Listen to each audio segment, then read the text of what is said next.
The wake-up call. The bridge of the human dreadnought Iron Dawn hummed with quiet tension as Captain Marcus Webb studied the holographic display before him. 3 months had passed since the ship emerged from its deep space patrol, only to find the outer colonies burning and enemy fleets pushing toward Earth's core worlds. "Captain, we're receiving another distress signal from the Titan station," reported Lieutenant Riley from her communications post. Her young face showed the strain of too many sleepless nights monitoring desperate calls for help. Webb's weathered hands gripped the command chair's armrests. At 53, he had commanded the Iron Dawn through 2 border conflicts, but nothing like this. The enemy called themselves the Hegemony, a coalition of alien species that had swept through human space like a plague. Their technology was advanced, their numbers overwhelming, and their intent clear: complete human extinction. "That's the 4th call from Titan this week," Webb muttered. "Distance, Mr. Torres." Navigator Carlos Torres worked his console with practiced efficiency. 18 light years, sir. At maximum burn, we could reach them in 4 days. 4 days too late, Webb said grimly. The pattern was always the same. By the time any human ship could respond to a distress call, they would find only debris and radiation signatures where colonies once thrived. The Iron Dawn was humanity's most advanced warship, a kilometer-long beast of armor and weaponry that had once struck fear into pirates and raiders across the frontier. But against the Hegemony's vast armadas, even she seemed small and fragile.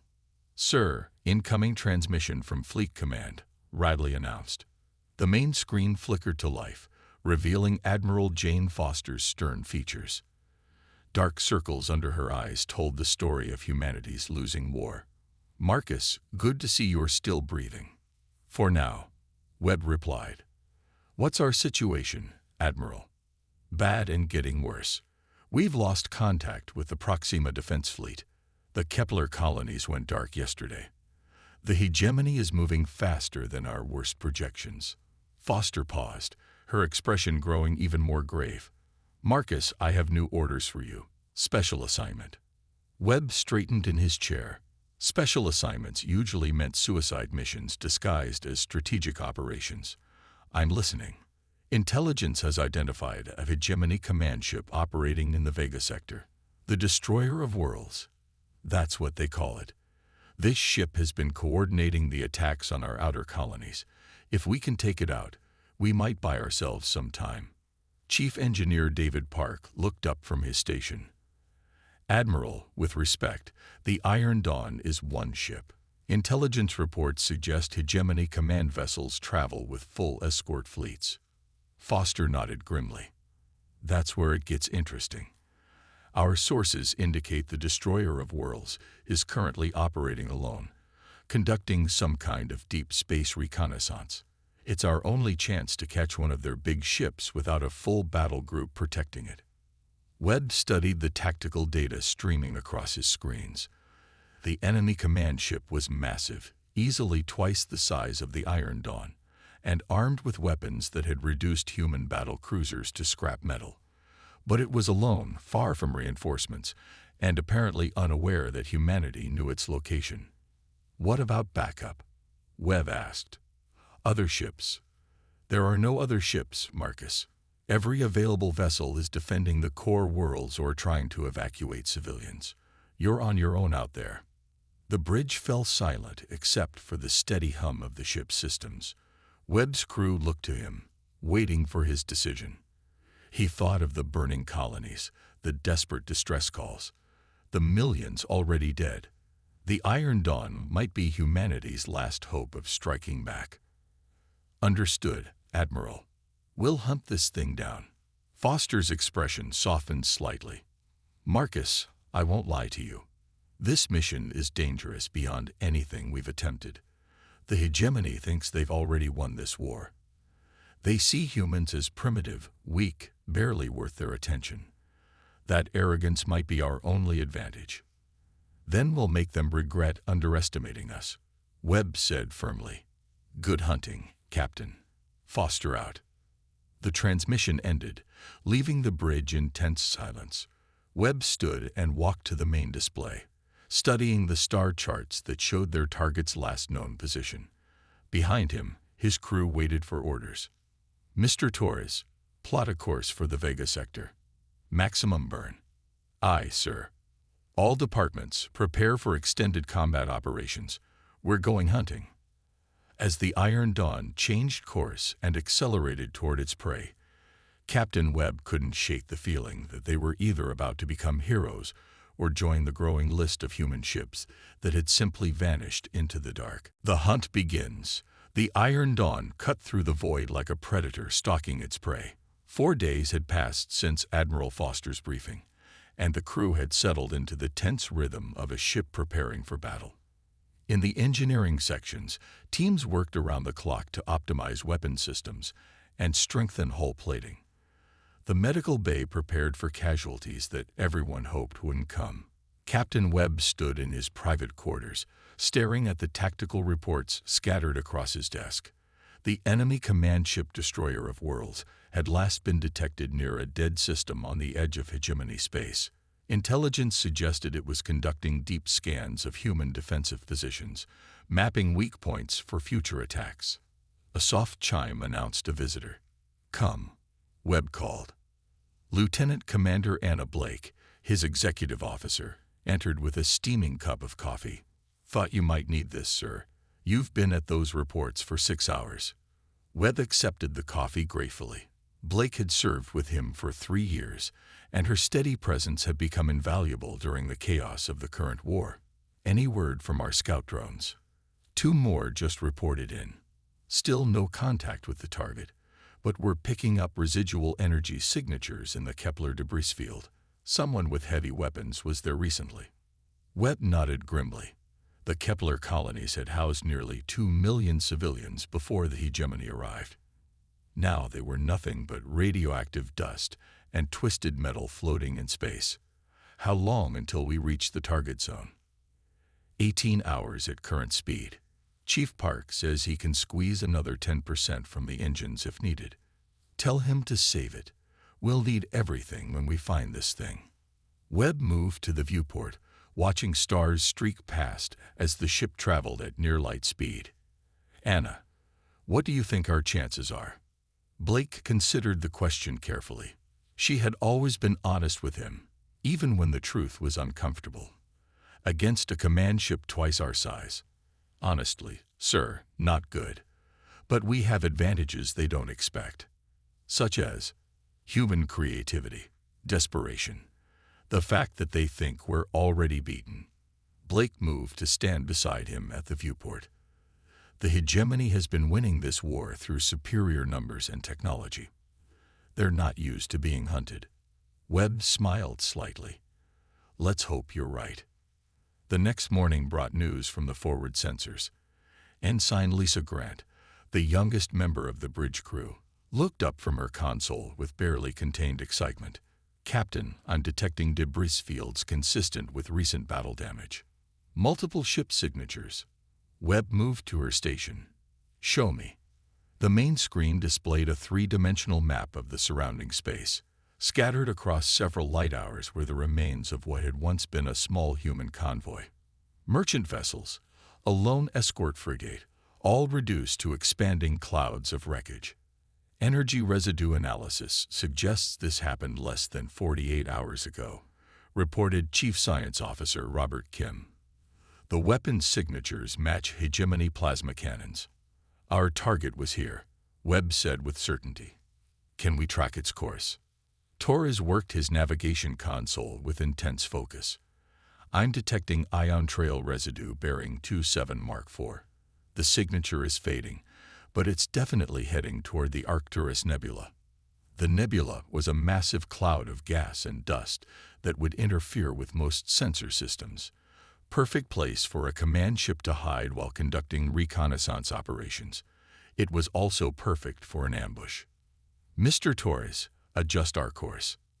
Take us into the nebula, but keep us at the edge until we know what we're dealing with." "Aye, sir." Webb turned to address his bridge crew. "Listen up, everyone. We're about to enter a region where our sensors will be partially blind. The enemy might have the same problem, but they know these systems better than we do. Stay sharp and trust your training. As the Iron Dawn approached the nebula's swirling edge, the ship's sensors began to struggle with the interference. The beautiful cosmic clouds that looked so peaceful from a distance became a maze of potential hiding spots for enemy vessels. "Captain," Blake said quietly, "I'm reading multiple energy sources within the nebula. Could be natural phenomena, but it could be our target." Webb finished. Red alert. All hands to battle stations. The ship's klaxons began to wail as crew members rushed to their combat positions. In the weapon bays, gunners loaded their heaviest shells. In engineering, Park's teams stood ready to redirect power wherever it was needed most. "Range to nebula edge?" Webb asked. 2 hours, sir," Torres replied. Webb settled into his command chair, knowing that in 2 hours they would either find their prey or sail into a trap that would add the Iron Dawn to the growing list of human ships lost in this war. Into the nebula. The Iron Dawn slipped into the Arcturus Nebula like a shark entering murky waters. The swirling clouds of ionized gas created a spectacular light show across the main view screen, but Captain Webb saw only danger in the beautiful display. Sensor range had dropped to less than 50,000 kilometers, turning the vast nebula into a maze of blind corners and hidden threats. "Reduce speed to 1/4 impulse," Webb ordered. "I want silent running protocols in effect."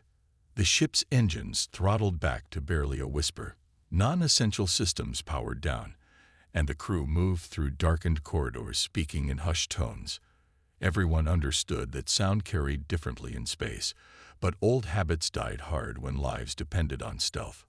At the science station, Officer Kim worked frantically to filter useful data from the sensor static. "Captain, I'm detecting metallic debris scattered throughout this region.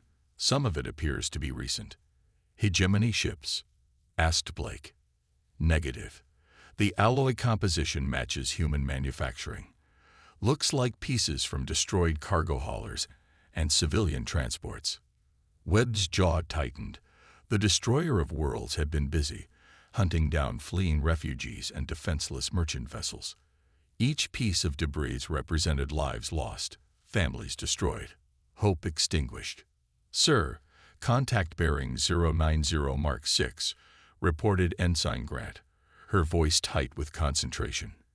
"It's big, Captain, really big." The tactical display updated to show a massive signature lurking in the nebula's dense core. Even through the interference, the readings were unmistakable. The target was nearly 2 kilometers long and bristling with weapon systems. "That's her," Webb said quietly.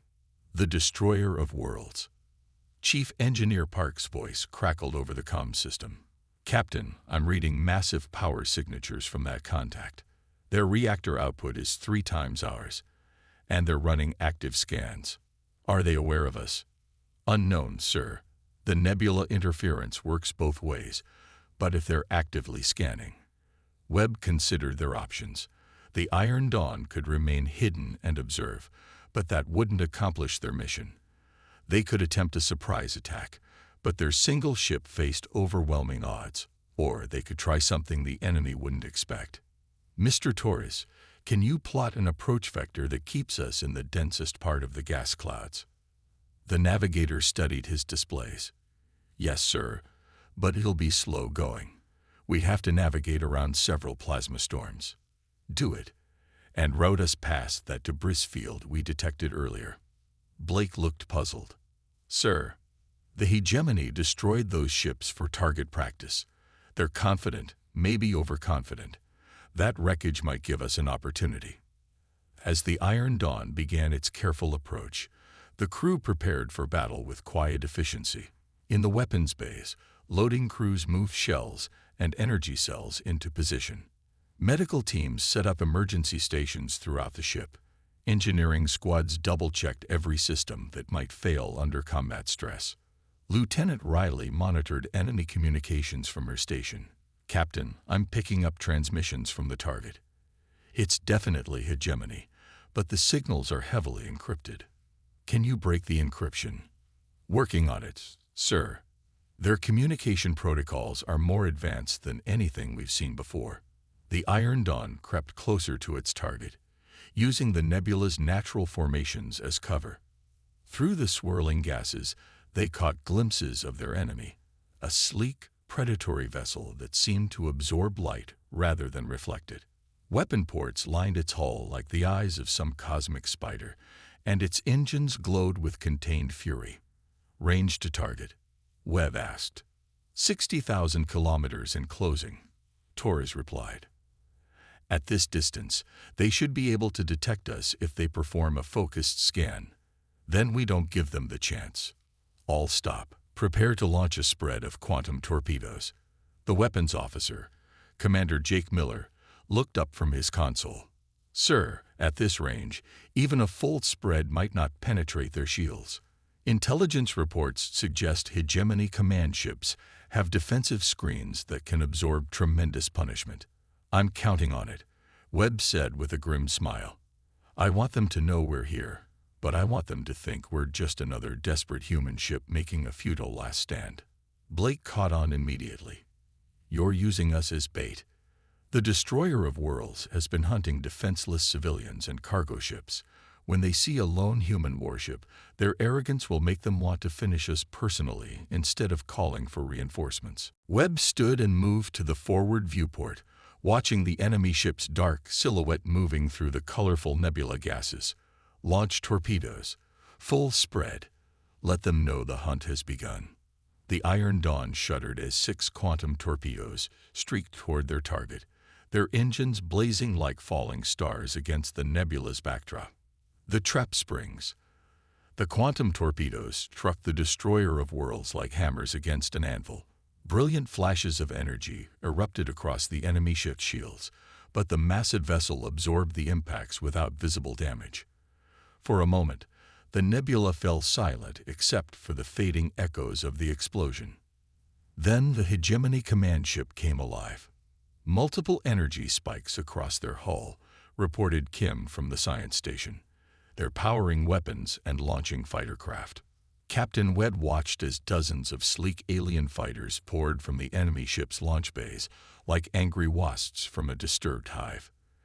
Each fighter was twice the size of a human interceptor and armed with plasma cannons that could cut through starship armor. Incoming transmission, announced Riley. It's from the command ship. On screen. The main display flickered to show an alien face that belonged in humanity's worst nightmares. Gray skin stretched over angular bone structure, with 4 eyes that glowed like burning coals. When it spoke, its voice carried the arrogance of a predator addressing prey. Human vessel, I am Commander Vex of the Hegemony Third Fleet. You have made a grave error in attacking my ship. Surrender now, and your deaths will be swift. Webb stepped forward, meeting the alien's burning gaze. This is Captain Marcus Webb of the Earth Defense Force. We don't surrender to genocidal monsters. Vex's lipless mouth curved in what might have been a smile. Ah, the famous human defiance. How refreshing to encounter it personally before snuffing it out. You are alone, outnumbered, and outgunned. What did you hope to accomplish with this pathetic gesture? Sometimes a gesture is enough, Webb replied calmly. End transmission. The screen went dark, leaving the bridge in tense silence. Around them, the nebula began to light up as enemy fighters spread out in attack formation. The destroyer of worlds was also moving, its massive bulk turning to bring its primary weapons to bear. Captain, they're hailing us again, Riley reported. Ignore it. Mr. Miller, status on our surprise package. Weapons Officer Miller checked his console. Drifting mines are in position throughout the debris field. Remote detonators are armed and ready. Blake looked confused. Sir, the enemy ship isn't anywhere near the debris field. Not yet, Webb said with satisfaction. But Vex wants to make this personal. He'll come to us. As if responding to Webb's prediction, the massive hegemony ship began to move toward the Iron Dawn's position. Its fighter escorts spread out in a hunting formation, clearly intending to drive the human ship into their command vessel's killing zone. They're taking the bait, Webb muttered. Mr. Torres, begin evasive maneuvers. Take us toward the debris field, but make it look like we're running scared. The Iron Dawn banked sharply and accelerated toward the scattered remains of the destroyed convoy. Behind them, enemy fighters opened fire with brilliant streams of plasma that lit up the nebula like deadly fireworks. Several shots found their mark, causing the human ship to shudder under the impacts. Shields down to 80%, reported Engineer Park over the comm. Hull integrity holding. But we can't take much more of this. Almost there, Webb said, watching their position relative to the debris field. Signal the mines when I give the word. The chase continued for several more minutes, with the Iron Dawn weaving between chunks of twisted metal and frozen atmosphere, while enemy fighters nipped at her heels. The Destroyer of Worlds followed relentlessly, its commander apparently savoring the hunt. Now we're in the middle of the debris field, Torres announced. Enemy command ship is entering the perimeter. Webb waited until the massive hegemony vessel was completely surrounded by the scattered wreckage before giving the order. Mr. Miller, detonate all mines. Now. The debris field erupted in a chain reaction of explosions as dozens of concealed mines activated simultaneously. The Destroyer of Worlds, caught in the center of the blast zone, staggered under the combined impacts. Its shields flared and flickered as overloaded generators struggled to absorb the punishment. Direct hit, shouted Miller. Their shields are down 40%. But the victory celebration was short-lived. The enemy ship's return fire was devastating. Plasma beams and missile salvos bracketed the Iron Dawn, forcing her to dance frantically between the explosions. Shields down to 50%, Park reported. We've lost 2 torpedo tubes, and the main sensor array is damaged. Commander Vex's face appeared on screen again, his 4 eyes blazing with fury. Clever, human. But cleverness will not save you.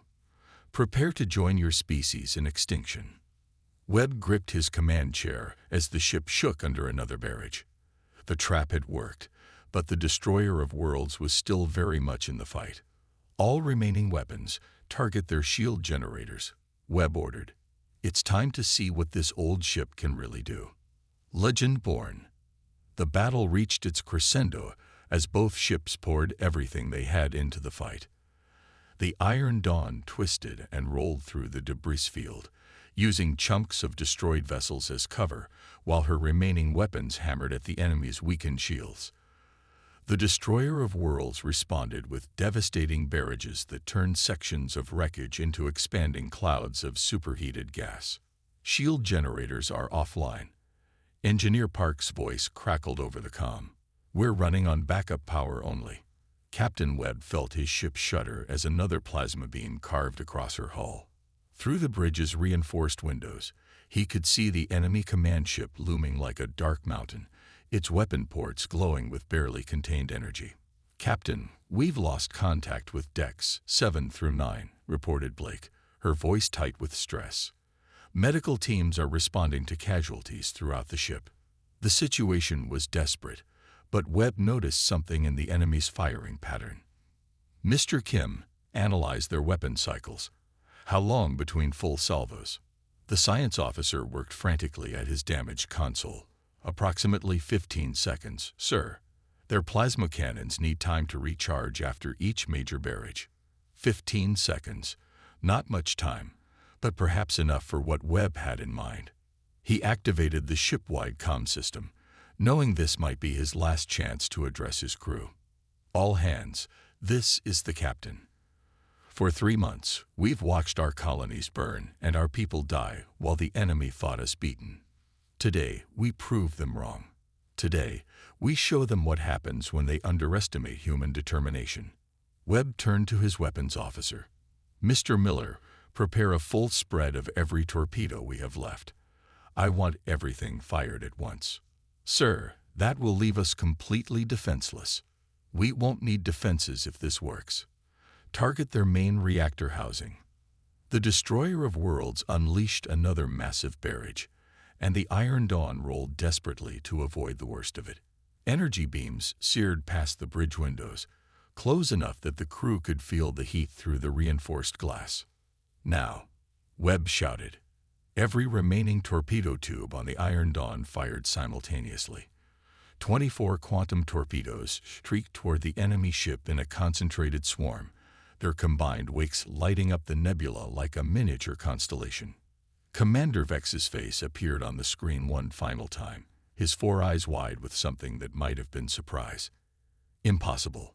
No single human ship carries that much firepower." "You never learned the most important thing about humans," Webb replied calmly. "We don't give up." The torpedo swarm struck the destroyer of worlds just as its shields flickered back to partial strength. The first wave of impacts overwhelmed the defensive screens, and the remaining torpedoes punched deep into the enemy ship's hull. Secondary explosions began to ripple across the massive vessel as critical systems failed in cascade. "Their main reactor is destabilizing," Kim reported with barely contained excitement. Internal explosions detected throughout their ship. The Hegemony command ship began to list as its engines failed.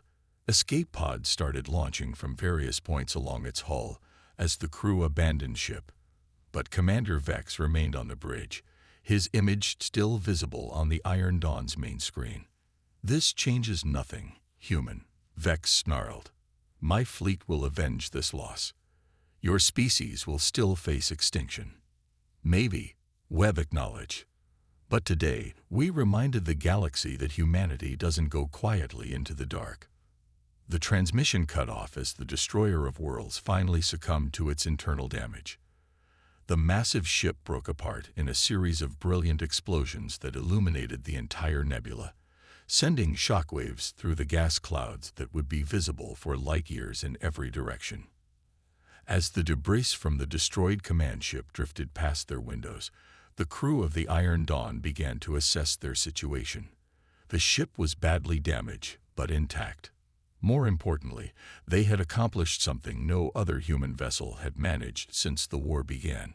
They had destroyed a Hegemony command ship in single combat. "Captain," Riley called from her communication station. "I'm receiving multiple transmissions. Word of our victory is already spreading through the underground networks." Webb nodded, understanding the implications. News of this battle would reach every human colony, every resistance cell, every refugee convoy hiding in the outer systems. For the first time in months, humanity would have something to hope for. "Set course for Earth," Webb ordered. "It's time to go home." As the Iron Dawn limped away from the battlefield, her crew knew they had witnessed the birth of a legend. In the days to come, stories of the battle would spread throughout human space. The ship that had been humanity's pride would become something more, a symbol of defiance, a reminder that even in the darkest hour, heroes could still emerge to light the way forward. The hunt was over, but the legend had just begun. The end.